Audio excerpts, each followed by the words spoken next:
私はこんな感じで梅の水気を切りました。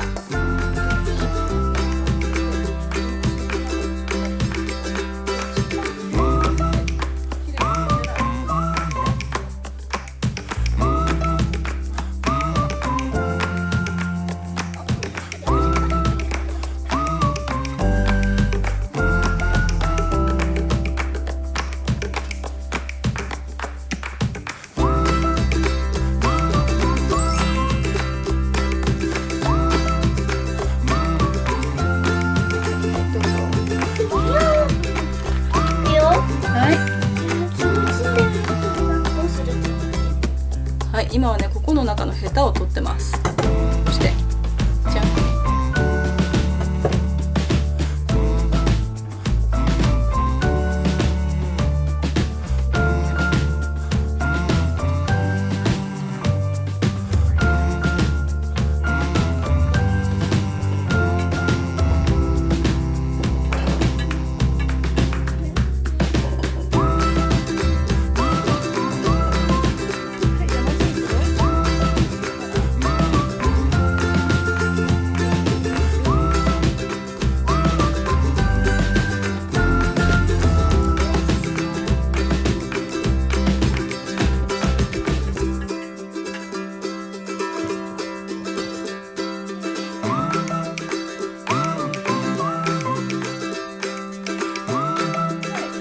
砂糖と違ってすごく振りづらいので、こうやってゆっくり傾けて蜂蜜をまぶすみたいな感じでいいと思います。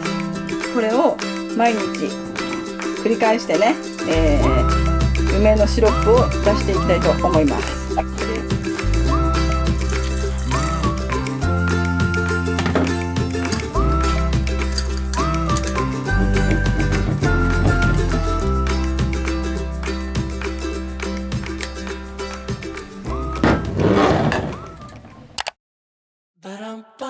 じゃあそしたら梅をガツンと入れてください。今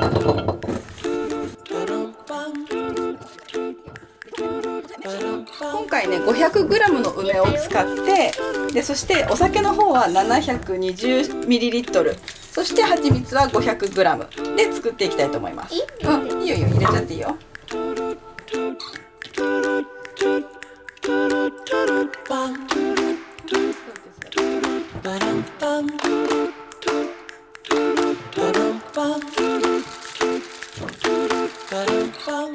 そっちはねサウラさんの裏かすみという原種裏かすみというねやつで作っていきたいと思います。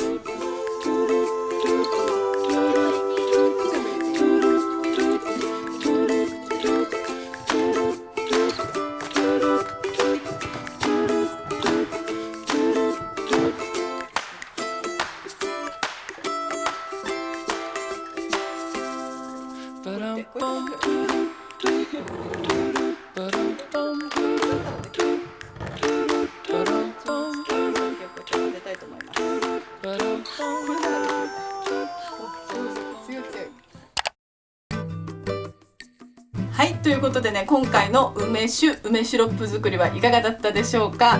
明日はね梅もぎに行くので、その様子をね最後にちょこっとお送りして今回の動画は終わりたいと思います。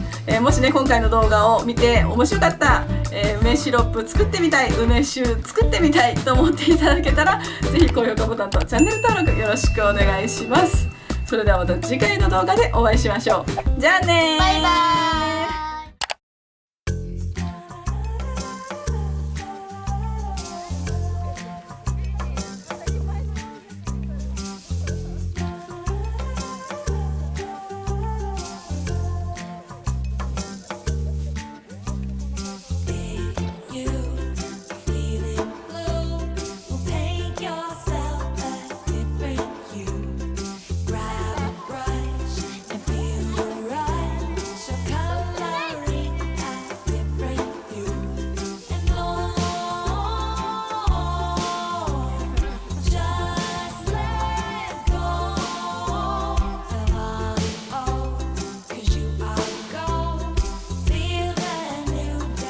なってるよすごい映って撮れる。めっちゃ楽しいこれめちゃくちゃ楽しい。あ、これはどうかな。これはちょっとあれかもしれないけど、ここにさよならしてもいいかも。ほら、すごい。取るとプツっていう感じがするじゃない？これなんか気持ちいいね。大好プツってこれは毎年来たいね。すごい。き。見て。わー、すごい。もういっぱい取ってる。すごい。